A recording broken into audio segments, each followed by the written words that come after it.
कोई आयु का भाव नहीं है और किसी वस्तु का भेद नहीं है। बंधुओं, जैसे हमें सुख प्रदान करने के लिए, हमें आनंद देने के लिए इस निश्वर संसार में, इस दुखालय में, भागवत में संसार को क्या कहा गया? दुखालय। इस दुखालय में आनंद का अनुभव कराने के लिए, आनंद का स्पर्श कराने के लिए, आनंद सागर में हम सबको डुबाने के लिए कृष्ण का प्रादुर्भाव हुआ। ठाकुर जी इस धराधाम पर पधारे हम सबको आनंद प्रदान करने के लिए। लेकिन जब ठाकुर जी इस धराधाम पर पधार रहे थे तो मनी मन विचार कर रहे थे, मैं सबको देवे जा रहा हूं, मोकु सुख कौन देगो, मोकु आनंद कौन देगो, मोकु रस कौन देगो, मोकु या आनंद सागर में कौन डुबावेगो, मेरे सुख को कौन विचार करेगो। मैं सबके सुख को विचार करके या धराधाम पर जा रहा हूं, लेकिन मेरे बाद सुख को विचार कौन करेगो। तो ईश्वर कौन है? कर्तुम अकर्तुम अन्यथा कर्तुम समर्थ ईश्वर। बहुत ध्यान से सुनिए। ठाकुर जी जब वैकुंठ में विराजित होकर के कोई चिंता करते हैं या कोई चिंतन करते हैं या कोई भाव अपने हृदय में धारण करते हैं, तो भाव धारण करने पर उनको वो क्रियान्वित करना नहीं पड़ता, उनके जहन में आने वाला भाव अपने आप क्रियान्वित हो जाता है। जैसे कि भागवत में वर्णन है, ठाकुर जी जब सो करके उठते हैं तब कुछ नहीं होता, ब्रह्मांड का सृजन नहीं होता। तब ठाकुर जी अपने मन में विचार करते हैं, एको हम बहुश्याम, मैं एक हूं, अब बहुत होना चाहता हूं। तब कथा आती है, नाभि में से अपने आप कमल प्रकट हो जाता है, उस कमल पर अपने आप ब्रह्मा प्रकट हो जाते हैं, ब्रह्मा अपने आप सृजन करने लग जाते हैं। मतलब उनका चिंतन मात्र क्रिया को क्रियान्वित कर देता है। हमारी आपकी तरह करना नहीं पड़ता ठाकुर जी को। करना कब पड़ता है? जब वही ठाकुर जी इस धराधाम पर आते हैं, तब उनको अपनी इच्छा पूर्ति के लिए कोई ना कोई लीला करनी पड़ती है। लेकिन जब वे वैकुंठ में विराजित होते हैं तो उनका चिंतन ही उनकी इच्छा की पूर्ति करता है। ठाकुर जी ने मन में विचार किया, सबको सुख देवे के काजे मैं तो जा रहा हूं, सबको आनंद में डुबावे के काजे मैं तो जा रहा हूं, मेरी चिंता कौन करेगो, मोकु सुख कौन देगो, मोकु आनंद कौन देगो। बस ये चिंतन मात्र किया है, तभी ठाकुर जी का प्रतिबिंब सामने, वहां ठाकुर जी के स्वरूप में ही मानो श्री किशोरी जी प्रकट हो गए और ठाकुर जी को सुख देवे के काजे पूरे विश्व के आत्मा को प्रसन्न करें ठाकुर जी, और ठाकुर जी की आत्मा को प्रसन्न करें श्री किशोरी जी। इसलिए किशोरी जी के भाव में सबको प्रवेश नहीं मिल पाता। बहुत ध्यान से सुनिएगा। किशोरी जी की लीला में, किशोरी जी के भाव में, किशोरी जी के चिंतन में सबको प्रवेश क्यों नहीं मिल पाता? इसीलिए नहीं मिल पाता क्योंकि वे हमारे लिए आई नहीं है धराधाम पर। उनका प्रादुर्भाव तो लाल जी को सुख देने के लिए हुआ है। क्या समझ में आया? तो फिर किशोरी जी को यदि जानना हो, किशोरी जी के भाव में यदि प्रवेश करना हो, तो कौन कर सके? जा पर लाल जी की इच्छा हो, जा पे लाल जी रीझ जाएं, जा पर ठाकुर जी करुणा कर दें, वो किशोरी जी के श्री चरणन को प्राप्त कर सके। ठाकुर जी की प्राप्ति बहुत सहज है, लेकिन किशोरी जी की प्राप्ति सहज नहीं। ऐसा हो है सके, मैं 2-3 दिन से जब से यहाँ श्री किशोरी जी की चर्चा के लिए आया हूँ, रात भर चिंता करता हूँ। क्यों? मुख पे तो कन्हैया ही बैठो रे, उन्हीं का ही चिंतन चलता रहता, उन्हीं के भाव। और दूसरी बात, हमारी सेवा भी बाल भाव की। अब बाल भाव की सेवा में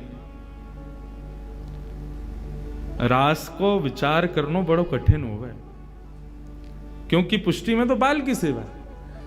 लेकिन मैं चिंतन करता रहूं, लेकिन आज के चिंतन में यह भाव आयो कि ठाकुर जी 3 वर्ष के है गए, 3 वर्षन से अपनी सेवा करवा रहे, भागवत की सेवा भाई किशोरी जी के भाव को कहवे को इतनो वृहद कहने को अवसर नहीं मिलो।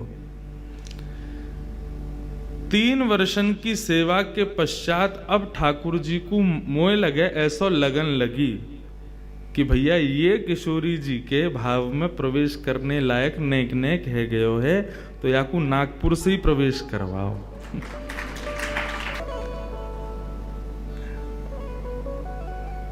उनने अब कृपा कर दी है, तो अब किशोरी जी के भाव में थोड़ी थोड़ी गति, थोड़ी थोड़ा प्रवेश, थोड़ा थोड़ा भाव आना धीरे धीरे प्रारंभ हो रहा है।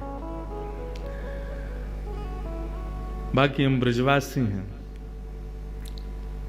श्री राधा रानी के पग पग पे प्रयाग जहां, केशव की केली कुंज कोटि कोटि काशी है, यमुना में जगन्नाथ, रेणुका में रामेश्वर, तरु तरु पे पड़े रहत अयोध्या निवासी हैं, गोपिन के द्वार द्वार हरिद्वार बसत जहां, बद्री केदारनाथ फिरत दास दासी हैं, स्वर्ग अपवर्ग लेकर करेंगे हम का, जान लो हमें हम वृंदावन वासी हैं। हम तो किशोरी जी के नित्य सखा हैं, उनकी नित्य कृपा हम पर बनी रहवे है। ऐसी श्री श्यामा जी, उनके भाव को श्रवणार्थ हम आप सब लोग एकत्रित भये हैं। और ये नागपुर का गोपनीय वृंदावन, इस वृंदावन की स्केली कुंज में ये सुंदर भाव प्रकट। और लाल जी विराज रहे हैं आनंद से। आज सहरा पहनो ठाकुर जी ने, आज ब्याह करके आ रहे हैं बिल्कुल, और घोड़ी पे वो बैठे। मैंने तो पहली बार कभी चिंतन स्वप्न में भी नहीं सोचो मेरो लाला कभी घोड़ी पे बैठे हो। आज घोड़ी पे वो बैठो। आज ठाकुर जी को क्या क्या बताएं, सब ब्याहुला सुन करके आ रहे हैं, बिल्कुल ब्याह करके आ रहे हैं। ये सब किशोरी जी की कृपा है।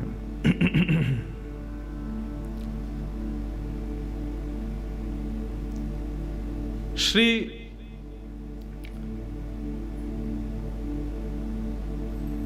किशोरी जी के भाव में, रास में जब ठाकुर जी और समस्त गोपांगनाएं प्रवेश करती हैं, तो भागवत में ऐसा वर्णन है, बहुत देर तक ठाकुर जी उन गोपियों से चर्चा करते रहते हैं, रास नहीं करते। जबकि रास के लिए आमंत्रण था, शरद पूर्णिमा का चंद्रमा उदयमान हुआ है, तो अब रास में प्रवेश करना था।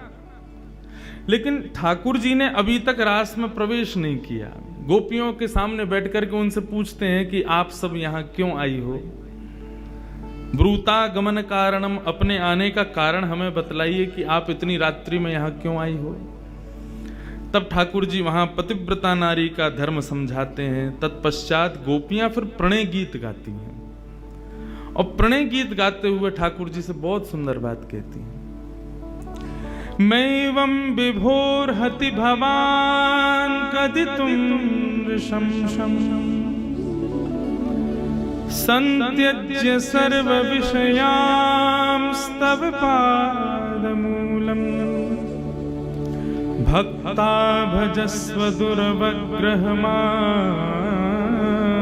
त्यजास्मान्, देवो यथादि पुरुषो भजते मुमुक्षु। बहुत अच्छी बात कहती हैं यहाँ पे गोपियां। कन्हैया, आप हमसे पूछ रहे हो कि ब्रूतागमन कारणम, अपने आने का कारण बताओ। हमारे आने का कारण केवल इतना है कि भात जब बनकर के तैयार हो जाता है ना, तो उसको तुरंत भोक्ता के सन्मुख प्रस्तुत कर देना चाहिए, नहीं तो भात की शोभा नहीं होती। ऐसे ही भक्त जब संसार के समस्त प्रकार के तापों में तप करके जब भक्त बन जाता है ना, तो उसको ठाकुर जी के सन्मुख प्रकट हो जाना चाहिए, ठाकुर जी के सन्मुख आत्मनिवेदन कर देना चाहिए, पूर्ण समर्पण कर देना चाहिए। लेकिन बात यही खत्म नहीं होती कन्हैया। बात तो ये है ना कि भात बनाने वाला जानता है कि भात कितनी मेहनत से बना, भोक्ता थोड़ी जानता है। ऐसी भक्त जो बना है वो जानता है कि मैं कितनी मेहनत से बना हूं, भगवान थोड़ी जानता है कि भक्त कितनी मेहनत से बना है। भात खाने वाला तो केवल दाल मिला करके, शक्कर डाल के, घी डाल करके खा जाता है। ऐसी कन्हैया तुम हो। तुम्हें क्या पता हम कितनी पीड़ा सह करके भक्त बनी है। आप कहते हैं गीता में अर्जुन से, सब छोड़ के मेरी शरण में आ जाओ, और हमने वही किया। संत्यज्य सर्व विषयाम स्तव पाद मूलम।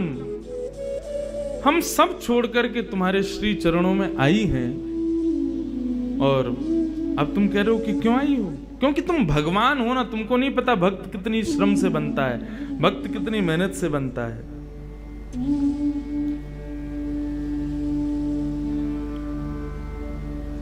ठाकुर जी खड़े खड़े मुस्कुराते हैं। तब गोपियां एक बहुत सुंदर बात कहती हैं, कन्हैया तुम चाहते हो हम वापस लौट जाएं, हम चली जाएंगी, लेकिन हमारी एक वस्तु तुम्हारे पास है, वो हमको दे दो। क्या? चित्तम सुखेन भवता ग्रहितम ग्रहेषु पहितम ग्रहेषु। गोपियां कहती हैं कि हमारा जो मन तुम्हारे पास है, जो चित्त तुम्हारे पास है, तुम हमारा मन वापस कर दो, हम अभी चली जाएंगी, लौट करके नहीं आएंगे। क्योंकि मन के बिना वापस जाएंगी तो किसी भी कार्य में हमारा गति नहीं होगी, हमारा मन नहीं लगेगा। सब पूछेंगे क्यों नहीं कर रही काम, तो हम कहेंगे मन नहीं है। मन कहाँ है? कन्हैया के पास। हम अभी चली जाएंगी घर, सब छोड़ छाड़ के, हमारा मन दे दो। पूर्ण शरणागति इसी को कहते हैं। चाहे किशोरी जी के चरणों में हो, चाहे ठाकुर जी के चरणों में हो, तन की सेवा, भाव की सेवा, धन की सेवा, अन्य सेवाएं सब गौड़ हो जाती हैं। मन की सेवा विशेष है। मन की सेवा के प्रति विशेष भाव है। मन हमारा आपके पास है, वो हमें वापस कर दो, हम अभी चली जाएंगे। ठाकुर जी जब ये बात सुनते हैं तब मन ही मन बड़े प्रसन्न होते हैं, और प्रसन्न होकर के कहते हैं, हे गोपियों, मैंने आपको रास के लिए आमंत्रित किया, अभी रास का समय है, इतनी देर से हम चर्चा कर रहे हैं, मैं आपकी परीक्षा ले रहा था, आप परीक्षा में पास हो गई, लेकिन वास्तव में मैं इतना विलंब क्यों कर रहा हूं रास करने में? क्यों? बोले जैसा आपका मन मेरे पास है, ऐसे ही मेरा मन भी कहीं और है। जब तक वो नहीं आएंगी रास में, तब तक रास कैसे प्रारंभ होगा? अभी रास का केवल स आया है, मतलब श्याम आ गया है, लेकिन श्री राधा रानी तो नहीं आई ना। राधा और श्याम दोनों मिलित हों तभी तो रास प्रारंभ होगा। तब श्याम सुंदर पुकारते हैं किशोरी जी को, हे श्यामा, आप जहां कहीं भी हैं। उसी का श्लोक में मंगलाचरण में गाता हूं, हे राधे वृषभानुभूप तनये, हे पूर्ण चंद्रानने, हे कांते कमनीय कोकिल रवे वृंदावनेधीश्वरी, हे मत प्राण परायणे च रसिके, हे सर्वयूथेश्वरी, आगत्य त्वरितम प्रपत्य मनीषम। जल्दी आओ, आकर के इस पूरे रास की शोभा को बढ़ाओ किशोरी जी, तभी रास प्रारंभ होगा। जब ठाकुर जी पुकारते हैं श्री किशोरी जी को,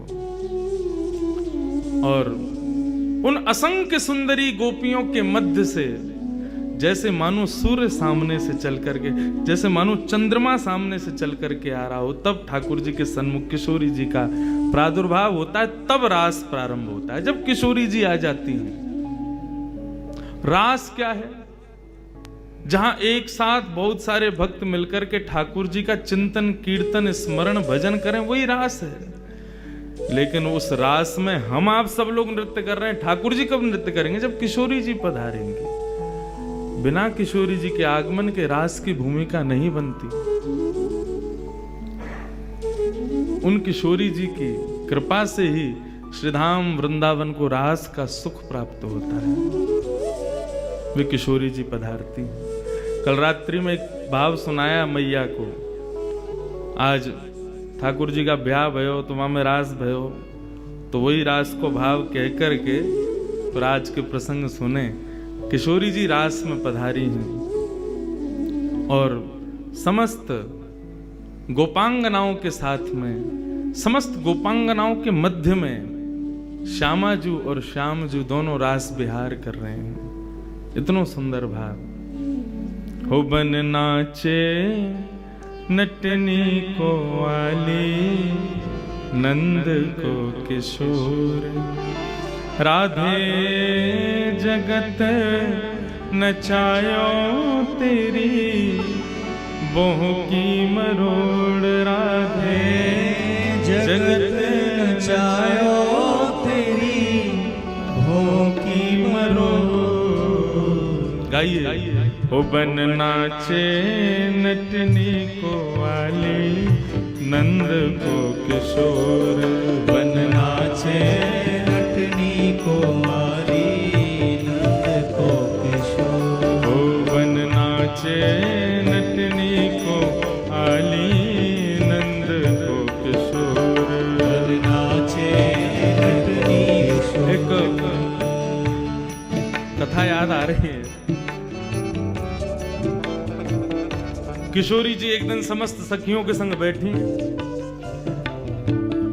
स्वर्ण जडित सिंहासन पर किशोरी जी बैठी। सब सहचरियां आकर के किशोरी जी की जय जयकार करें। वृषभानु नंदिनी की जय हो, बरसाने वारी की जय हो, हे कीर्ति दुलारी की जय हो।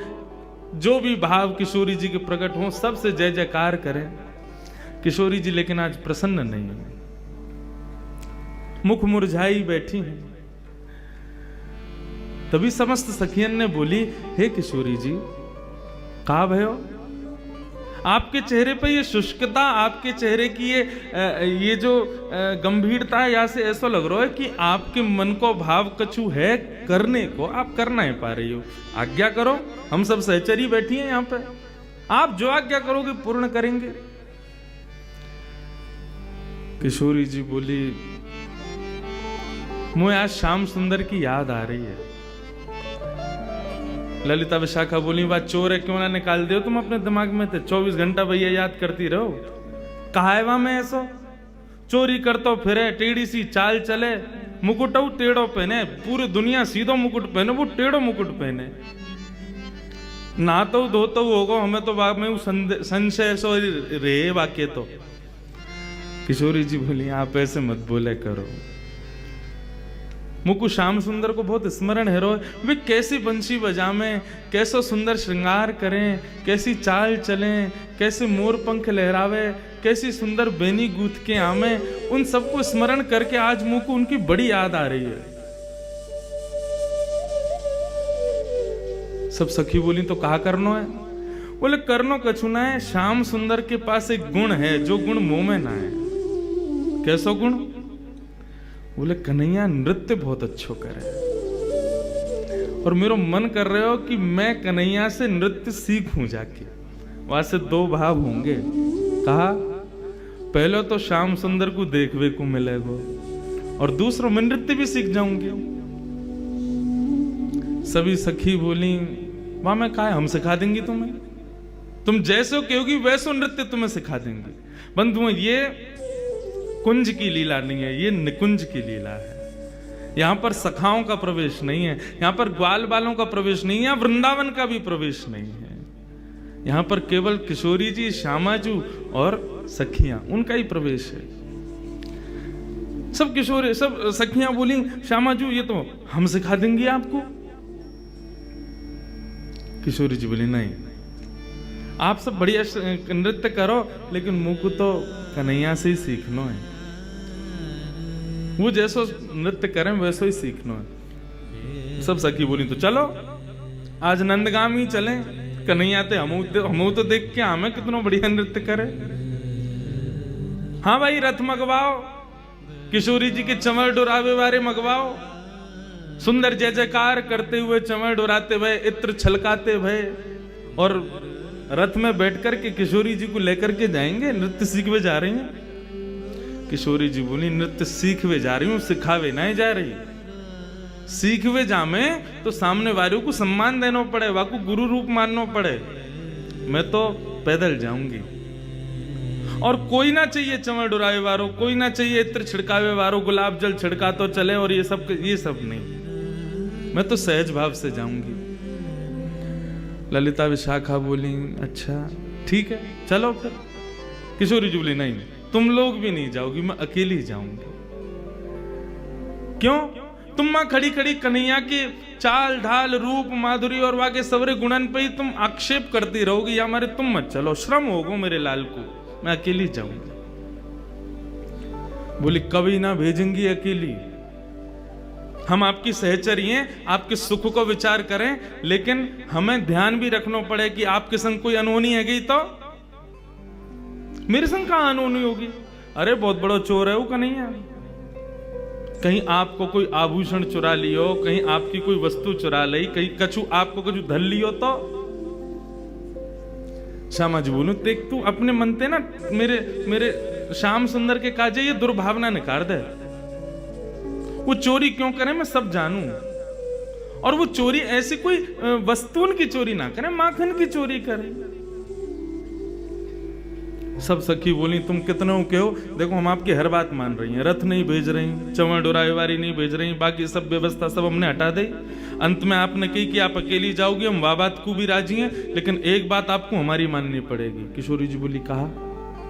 इतने आभूषण पहन के जा रही हैं, सब लिखो। विशाखा आ गई, उल्लेख कानन में कुंडल पहने हैं, कुंडल में कितने मोती, मोतीन में कितने हीरा, वो सब लिखती जा रही हैं। वहां को कछु पतो ना है, कहीं कानन के हीरा ही निकाल लियो तो। किशोरी जी बोली मैं बड़ी परेशान इनते, ये कब समझेंगी श्याम सुंदर के स्वरूप को। हाँ कानन में कुंडल है, सिर पर सुंदर झुमका सोए है, नाखन में नतनी पहनी है, गले में हार पहने हैं, सुंदर सुंदर हार पहने हैं, हाथन में गज के दंत के बने हुए कड़ूला पहने हैं, और वही गज के दंत के बने हुए कड़ूला के बगल में गज की पृच्छ के बालन के कड़ूला पहने हैं कि किशोरी जी को नजर नहीं लगे। सब पूरे अंग को लिखो, हाथन में मुद्री पहनी है, कहा कछु सब लिख लियो। किशोरी जी बोली अब मैं जाऊं?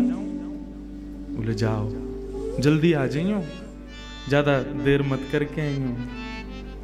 किशोरी जी बोली ठीक है। किशोरी जी जा रही हैं, आज नंदगाम अकेली जा रही हैं, संग में कोई नहीं।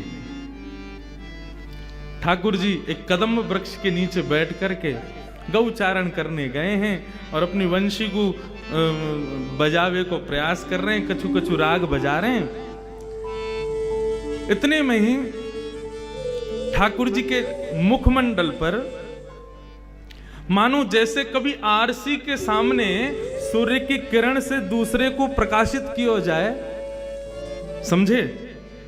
कभी सूर्य की रोशनी घड़ी पे पड़ जाए तो घड़ी में से एक प्रकाश निकल के एक निकले ना, ऐसी मानो ठाकुर जी के मुखमंडल पर कोई आरसी को प्रतिबिंब, आरसी की रोशनी आकर के ठाकुर जी के आंखन में थोड़ा न श्रम जैसो कर रही है। ठाकुर जी बोले कहां तैयार हो भाई? जैसे ही देखी वृषभानु जा ही विच उठी है हुक, वंशी रह गई हाथ में फिर ना लागी फूंक। ठाकुर जी ने जैसी देखी, अरे अरे अरे वाह धन्यवाद, हमारे आज वृषभानु नंदिनी पधारी हैं, किशोरी जी आ रही हैं। ऐसा सुंदर स्वरूप, किशोरी जी के अंग की कांति ऐसी है कि वहां से ठाकुर जी ही प्रकाशवान है जाए। ठाकुर जी ने दूर से ही दंडवत प्रणाम किया। हाँ, और ऐसो ब्रज की लीला में कितनी बार सुनो है, कितनी बार पढ़ो है कि ठाकुर जी जब भी किशोरी जी के सन्मुख जामे दंडवत प्रणाम करें, प्रणाम करके वंदन करके फिर लीला संवरण करें। दौड़ करके गए ठाकुर जी गए, अरे किशोरी जी बड़ी कृपा आप पधारी। किशोरी जी बोली सहज है, जाओ ऐसे मत रहो, सब सखा सखीन की बात अलग है, अब सहजता से रहो मेरे संग। ठाकुर जी लेकर के आए, किशोरी जी बैठ गई, बैठ करके दोनों श्याम सुंदर और किशोरी जी आपस में चर्चा कर रही हैं।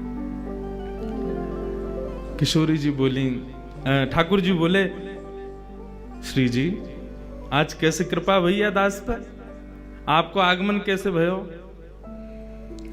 बोली मैं कछु मांगवे आई हूं आपसे। ठाकुर जी बोले कहा चाहिए?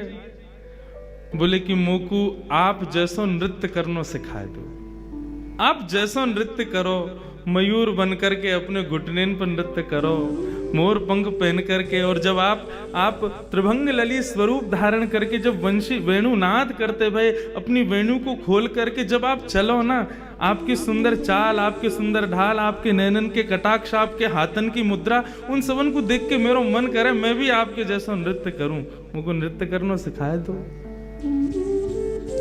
ठाकुर जी बोले नृत्य सीखवे आई हो आप? बोले हाँ। अरे किशोरी जी, आपको कहाँ आवश्यकता पड़ गई नृत्य की? हम तो ग्वारियां हैं, हम पे कुछ आवे थोड़ी, हम तो सहज भाव से करें ना। देखो यह बात है सब जाने कि आप बहुत सुंदर नृत्य करो, अब वाह कृपा को मुंह पे बरसाओ, मुंह को नृत्य सिखाओ। ठाकुर जी बोले बढ़िया मौका मिला है आज तो, अपने आप चल के पधारी हैं। अरे कन्हैया काय को छोड़े? अच्छा देखो किशोरी जी मैं सिखा तो दूंगा, लेकिन आपको 2-3 बातों को ध्यान रखना पड़ेगा। बोले कहा? बोले पहले तो हाथन की मुद्रा, और दूसरा अपने मुखमंडल की शोभा, वहां पे जरा भी श्रम नहीं दिखना चाहिए। नृत्य करने में कितनों भी श्रम हो, मुख पे आना नहीं चाहिए। बोले अच्छा। तीसरी नेत्रन के कटाक्ष, नेत्रन की जो भाव भंगिमा है वह को विशेष ध्यान रखना, भंग नहीं है जाए, भाव बनो रहे। अच्छा, और मैं जैसो जैसो करूं मेरे संग करियो। किशोरी जी बोली ठीक है। सन्मुख ठाकुर जी खड़े हुए और यहाँ तक किशोरी जी देख रही हैं। अब ठाकुर जी उनके सामने रूप धारण करें, कभी मुद्रा धारण करें, नृत्य करें। अब मैं कैसे नृत्य करके दिखाऊं ठाकुर जी की तरह, लेकिन वो नृत्य करें और वह नृत्य को देख करके किशोरी जी प्रयास करें और वही है रो जो ठाकुर जी कर रहे हैं, लेकिन जबरदस्ती गलत कर दें। ठाकुर जी ऐसे नहीं, मैं बताऊं। सो ठाकुर जी आकर के किशोरी जी के हस्त कमल को पकड़े, या को ऐसे धरो या को ऐसे करो, अब इतकू देखो, हाँ ऐसे नृत्य करो। आकाश मार्ग में खड़े हुए देवी देवता सब अनुभव कर रहे हैं किशोरी जी की और श्याम सुंदर के या सुंदर भाव को। हाँ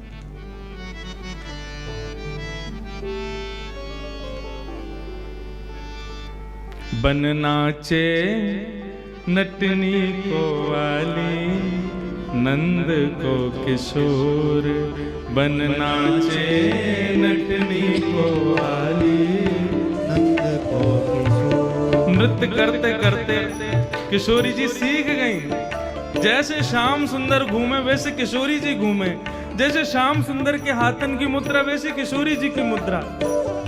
आहा ऐसा सुंदर एक एकाकार महारास।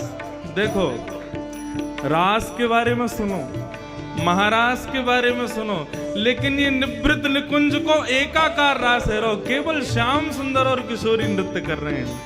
ओ बन नाचे नटनी को वाली, नंद को किशोर बन नाचे नटनी को वाली, नंद को किशोर। ओ राधे जगत नचायो तेरी ओह की मरोड़, राधे जगत नचायो तेरी भों की मरोड़, राधे जगत नचायो तेरी ओह की मरोड़, राधे जगत नचायो तेरी भों की मरोड़। बन नाचे नटनी को वाली, नंद को किशोर बन नाचे नटनी को वाली, नंद को किशोर। बोले रास रासेश्वर भगवान की।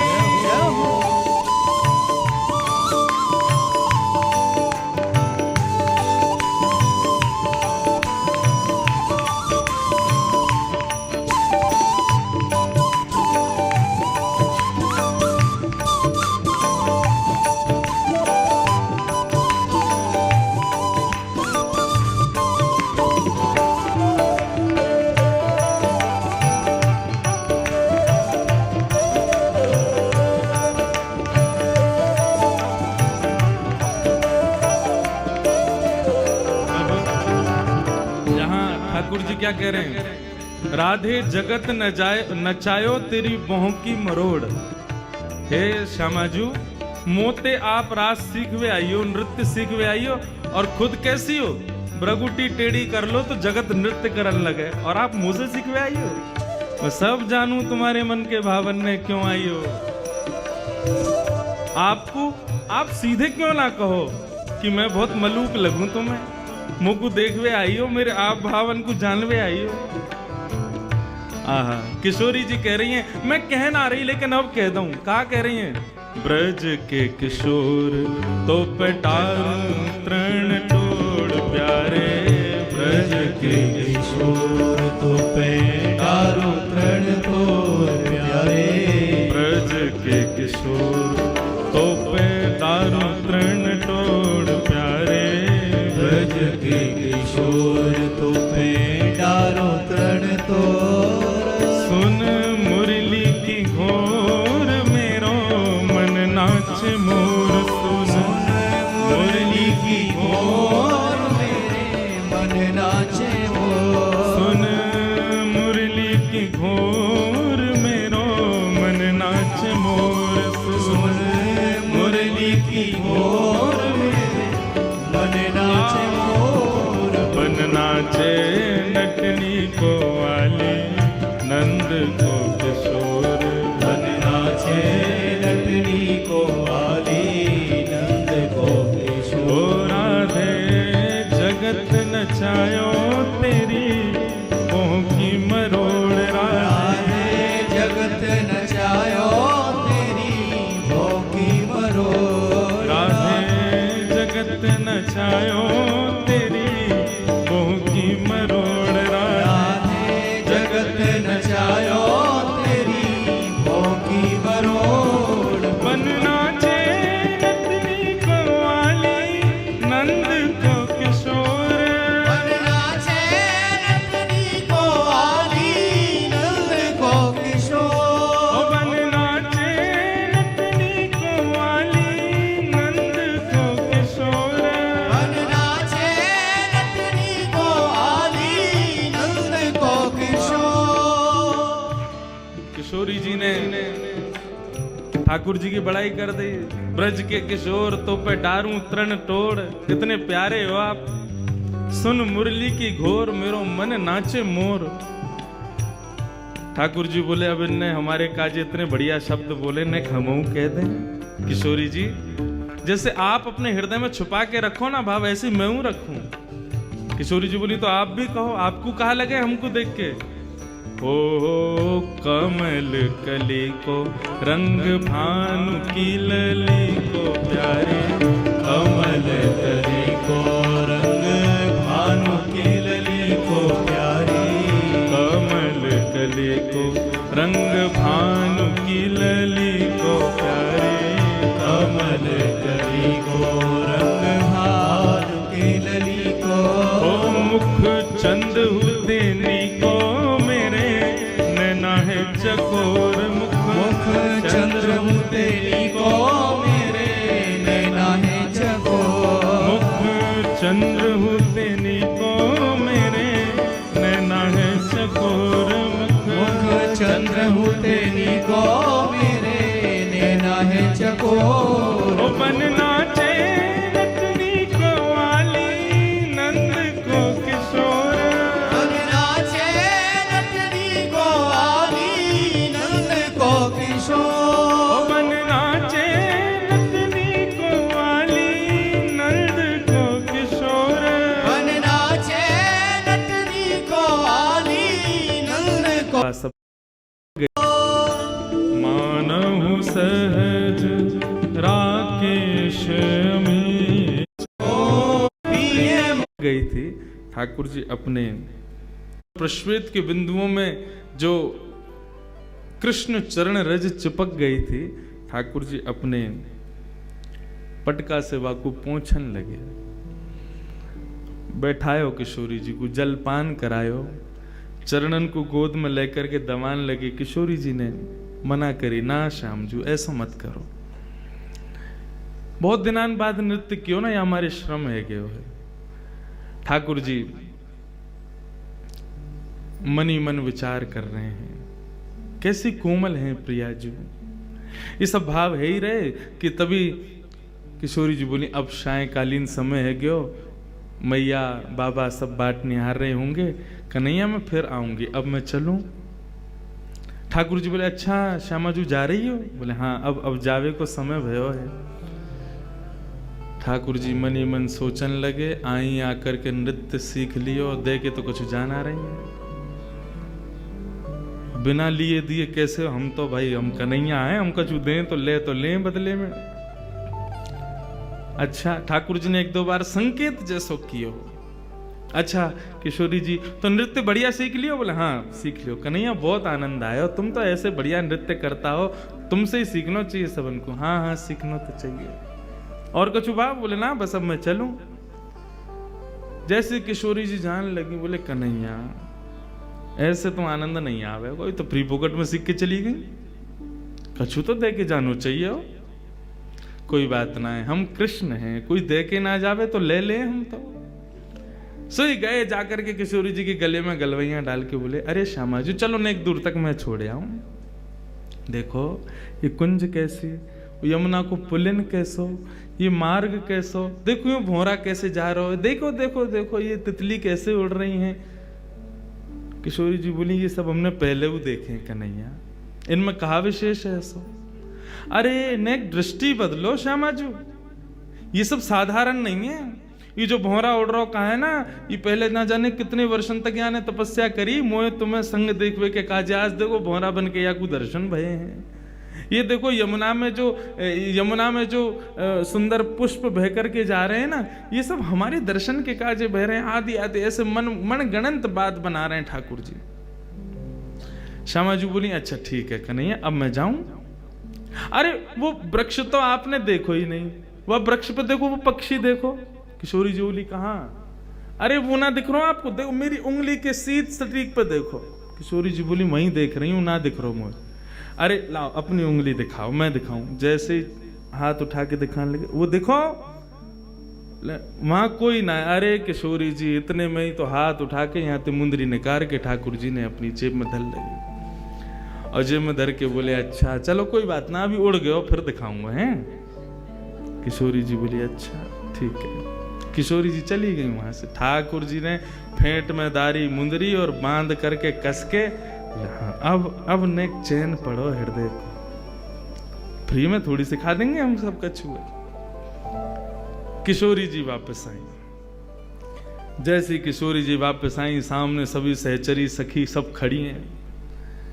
जैसे किशोरी जी को आगमन भयो, ओहो महाराज नजर उतारी, बलैयां ले रही हैं, आरती उतार रही हैं, पुष्प छिड़क रही हैं, इत्र लगा रही हैं, गुलाब जल से छिड़काव कर रही हैं, चरणन को गोद में लेकर के चरणन में लगी वही रज को साफ कर रही हैं, कोई फल खवा रही है, कोई कछु पिवा रही है। इस प्रकार किशोरी जी की सब सेवा कर रही है, कोई कंधा दबा रही है, कोई चरण दबा रही है।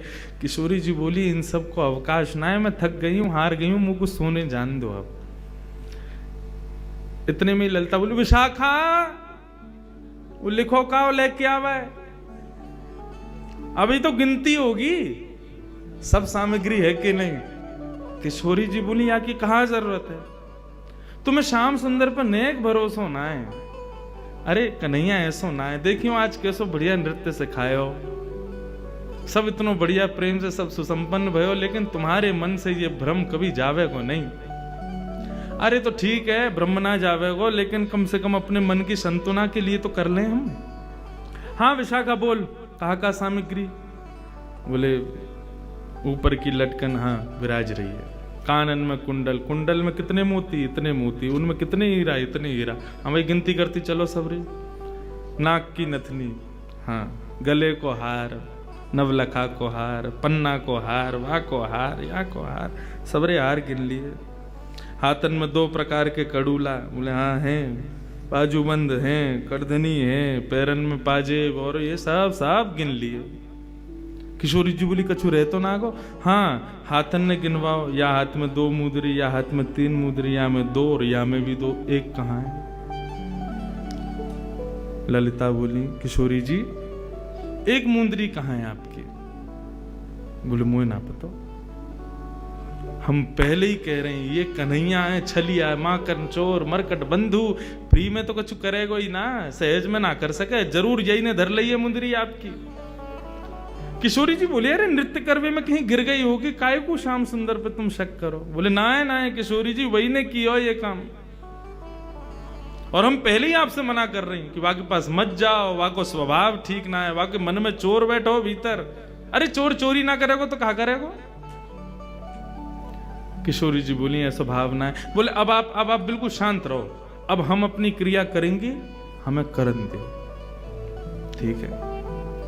किशोरी जी शयन में चली गई। दूसरे दिन सूर्य ललिता विशाखा दोनों प्रणाम करके ललिता बोली कि अब हम जा रही हैं, जाके आपकी मुंदरी लेके आवे, ठीक है। ललिता जैसे ही गई नंद भवन नंदगांव, ठाकुर जी अपनी गैया लेकर के नंद भवन से निकले। इतने में सामने से विशाखा आती हुई दिखी ठाकुर जी को। ठाकुर जी अपनी नजर बचा करके गैया चराते हुए निकले। विशाखा सीधी बोली दे दो। ठाकुर जी भी सीधे बोले मुंह पे ना आए।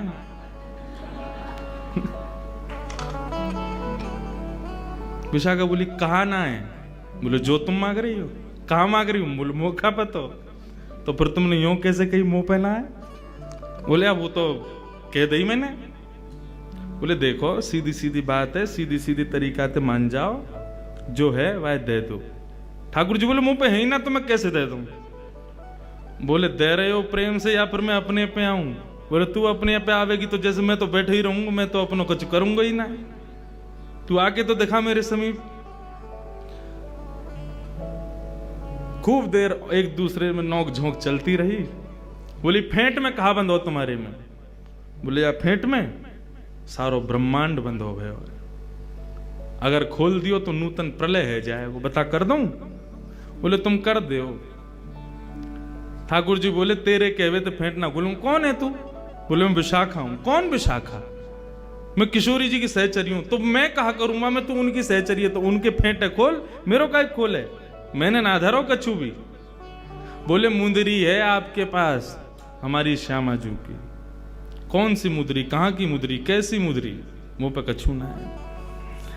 अंत तो गत्वा ठाकुर जी बोले एक काम कर, तू कुछ ज्यादा ही इतना पढ़ रहा है तो एक काम करें, चल किशोरी जी के पास चल रहे हैं, वो ही न्याय करेंगी कौन पे मुंदरी। चलो ठाकुर जी लिए विशाखा जी को संग में और सीधे पहुंच गए किशोरी जी के सामने। किशोरी जी बैठी भई हैं। जैसी श्याम सुंदर आए सोई आनंद आनंद हृदय में प्रकट है। अरे कन्हैया आप पधारे हो।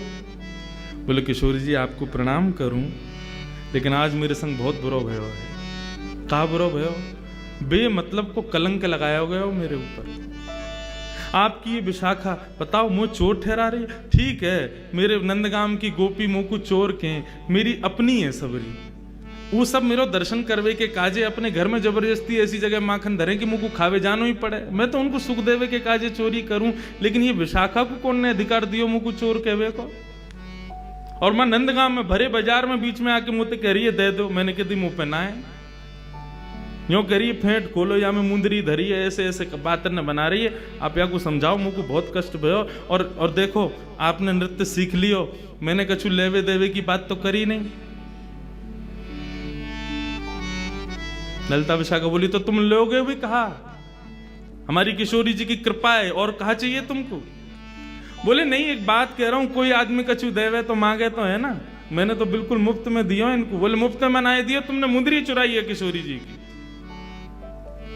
किशोरी जी बोली अब ठीक है ललिता आप छोड़ो, कोई बात ना है श्यामजू, आपको श्रम भयो वाक्य लिया मैं आपसे क्षमा मांगू। चोरी चपल लगावत मुको, चोरी चपल